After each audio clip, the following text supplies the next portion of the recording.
193 orang anggota PBB kemungkinan akan melakukan pemungutan suara pada Selasa 12 Desember 2023 besok.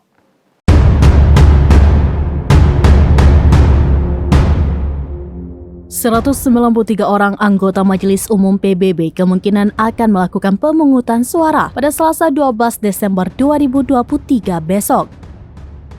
Pemungutan suara ini dilakukan untuk menekan Israel melakukan gencatan senjata kemanusiaan dengan Hamas di jalur Gaza.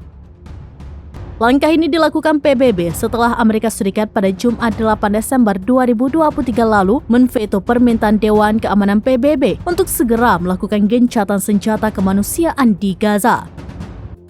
Meski begitu, Sekjen PBB Antonio Guterres tidak akan menyerah dalam menyerukan gencatan senjata di Gaza. Pada hari Minggu, penduduk Khan Younis mengatakan tank-tank telah mencapai jalan utama utara selatan kota tersebut. Pesawat-pesawat tempur menyerang suatu daerah di sebelah barat.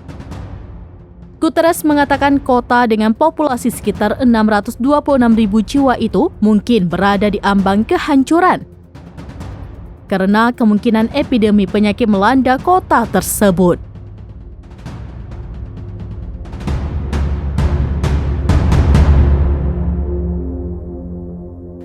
Demikian informasi terkini Syedara Lun, saksikan terus beragam informasi lainnya. Jangan lupa like dan share seluruh akun serambinews.com.